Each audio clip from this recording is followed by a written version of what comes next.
এ যুদ্ধ আলাদা। টিজারের শুরুতেই এই একটি সংলাপ বুঝিয়ে দিয়েছে যে কেজিএফ এর সেই সোনালী দিনগুলো এখন অতীত। এবার শুরু হচ্ছে এক অজানা জমানা। দীর্ঘ প্রতীক্ষার পর কন্নড় সুপারস্টার যশ ফিরলেন তার ক্যারিয়ারের সবচেয়ে হিংস্র এবং টক্সিক রূপে। 20 ফেব্রুয়ারি টিজার রিলিজের মাত্র কয়েক ঘন্টার মধ্যে সোশ্যাল মিডিয়া কাঁপিয়ে দেয় এই টক্সিক ফেয়ারিটেল ফর গ্রোন আপস। আসুন জেনে নেওয়া যাক যশের এই মেগা বাজেট প্রকল্পের লুকানো গল্প, বিশাল স্টারকাস্ট এবং বক্স অফিসের মেগা ক্ল্যাশ নিয়ে। অনেক প্রতীক্ষার পর 20 ফেব্রুয়ারি প্রকাশিত হয়েছে যশের বহুল আলোচিত সিনেমা টক্সিকের অফিসিয়াল টিজার। গীতু মোহন দাসের পরিচালনায় এই টিজারটি কেবল একটি প্রমোশন নয়, বরং এটি একটি ভিজুয়াল মাস্টারপিস। 1 মিনিট 56 সেকেন্ডের এই টিজারের সবচেয়ে বড় আকর্ষণ ছিল যশের ট্রান্সফরমেশন। আমরা যাকে রকি ভাই হিসেবে চিনি, সেই ইমেজের পুরো উল্টো পথে হেঁটেছেন তিনি। টিজারের একটি অংশে তাকে দেখা গেছে লম্বা চুল আর অগোছালো দাড়ি নিয়ে, যার নাম রায়া। এটি সম্ভবত বর্তমান সময়ের গল্প। অন্যদিকে ফ্ল্যাশব্যাকে বা অন্য একটি চরিত্রে তাকে দেখা গেছে একদম ক্লিন শেভড অবস্থায়, যার নাম টিকেট। এই টিকেট চরিত্রটি কেন এত শান্ত অথচ ভয়ঙ্কর, তা নিয়ে ফ্যান থিওরি এখন তুঙ্গে। অনেকে ধারণা করছে এই টিকেট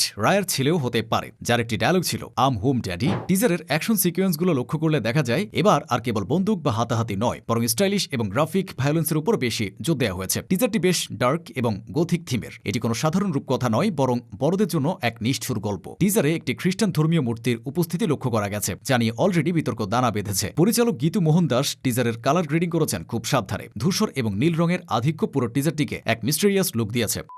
আন্ডারওয়ার্ল্ড এবং প্রতিশোধ, এই তিনটি বিষয়ের মিশেলে টক্সিক হয়ে উঠেছে বর্তমান সময়ের অন্যতম মোস্ট অ্যাওয়েটেড সিনেমা। টিজারের একেবারে শেষ দিকে দেখা মিলে সিনেমার মূল প্রতিপক্ষের মালায়ালম সুপারস্টার টভিনো থমাসকে যশের বিপরীতে দেখে সিনেমা প্রেমীরা চমকে গেছেন। টভিনোকে দেখা যাচ্ছে এক অত্যাধুনিক এবং অত্যন্ত বুদ্ধিমান খলনায়কের ভূমিকায়। টিজারে যশের সাথে তার চোখের লড়াই বুঝিয়ে দিচ্ছে এবার টক্করটা হবে সমানে সমান। এই সিনেমার নায়িকার সংখ্যা একজন বা দুজন নয়, পুরো 5 জন। বলিউডের কিয়ারা আদভানি, তারা সুতারিয়া, হুমা কুরেশি থেকে শুরু করে সাউথের লেডি সুপারস্টার নয়নতারা এবং রুক্মিণী বসন্ত সবই আছেন এই সিনেমায়। কিয়ারাকে টিজারে এক রহস্যময় নারীর লুকে হালকা করে দেখা গেছে, যা দর্শকদের কৌতূহল আরও বাড়িয়ে দিয়েছে। টিজারটির মিউজিক দিয়েছেন চেরান রাজ। ব্যাকগ্রাউন্ডে যে ইলেকট্রিক গিটার এবং সিন্থ মিউজিক ব্যবহার করা হয়েছে, তা দর্শকদের গায়ের লোম খাড়া করে দেওয়ার জন্য যথেষ্ট। গীতু মোহন দাস পরিচালিত এই সিনেমাটি আদতে একটি পিরিয়ড অ্যাকশন থ্রিলার। সম্প্রতি সিনেমার ইউএই ডিস্ট্রিবিউটরদের ওয়েবসাইট থেকে এর মূল প্লট ফাঁস হয়ে গেছে। জানা গেছে টক্সিকের গল্প সেট করা হয়েছে 1940 থেকে 1970-এর দশকের গোয়াতে, যেখানে সমুদ্র সৈকত আর রঙিন সংস্কৃতির আড়ালে লুকিয়ে আছে